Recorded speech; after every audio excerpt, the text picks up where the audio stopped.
As you can see from the day, we're going to have the AGM, which we hope to get finished by 12 o'clock. We've then got some sandwiches and drink to have at lunchtime.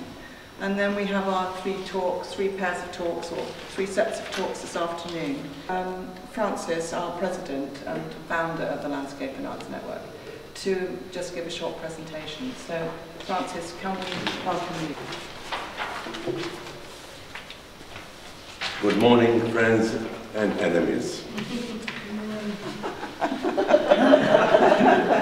welcome you all to the 19th AGM of the organization. I can't believe it, but Tam and I founded it in '93, and the reason for founding it was simply they're both involved in landscape, and at that time there was total fracturing of the profession.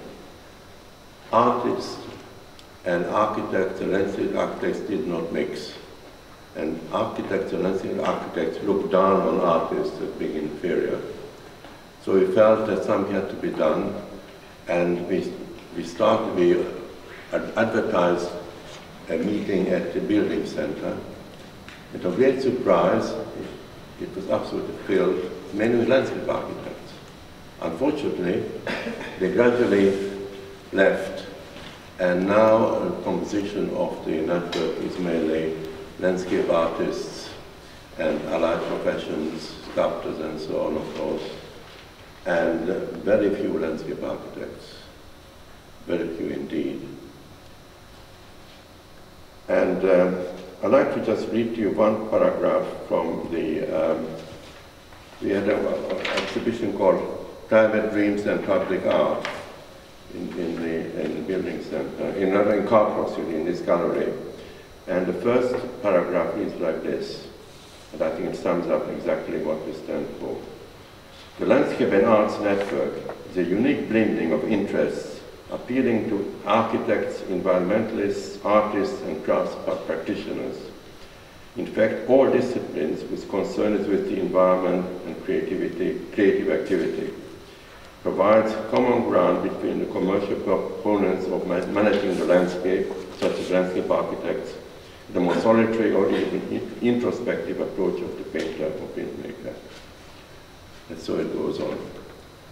And I'm proud to say that this has actually did happen, and now we are a mix of many different professions concerned with landscape, and I said, unfortunately, very few landscape architects. Anyway, I don't go too long because it's a very interesting program. I'd like to welcome you to this AGM, and I'm so pleased that we're still going strong after 19 years. Thank you very much indeed.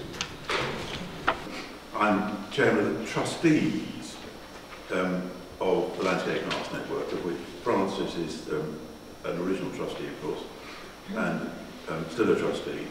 And unfortunately, Tam Giles can't be here today, nor can Simon, who's a more recent trustee.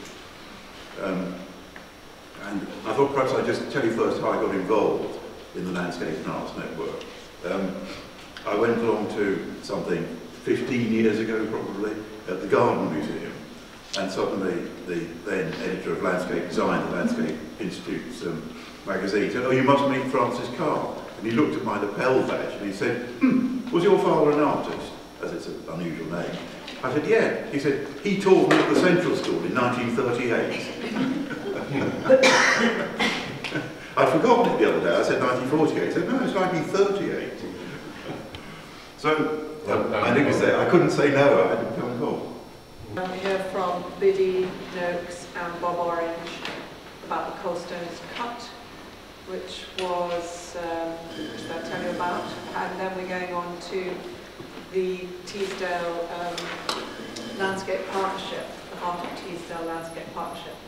And I think it's going to be a really exciting, interesting afternoon, and there are opportunities for following up afterwards, which I hope that we'll have time to discuss before the end of the day. Thank you for inviting us to this event. I'm Bob Orange, and this is Biddy Noakes. I think it's fairly obvious it's that way around, isn't it? I'm going to do a quick talk, which you're going to have to ramble through quite quickly, but do stop me if I'm going too fast. And Biddy's taken over halfway through to do a session.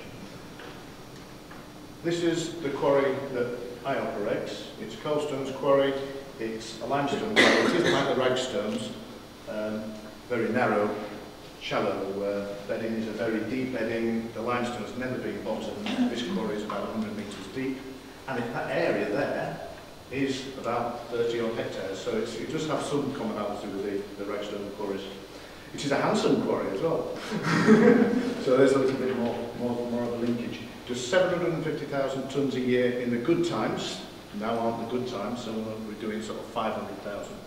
So that is the sort of the landscape that we're working in for this site.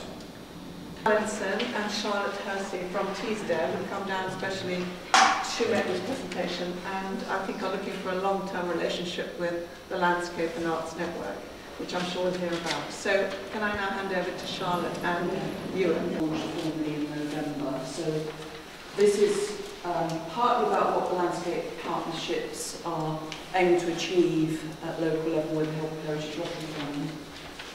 A little bit about our particular partnership and what we want to do, and then I'm going to pass over to Ewan to say more about the actual sort of stone-related elements that link both with his programme and some of the other parts of the programme overall. It's going to be a fairly swift run through. There will be some illustrative photos from Teesdale, but I'm not going to dwell on them unless anybody after says they want me to come back to them.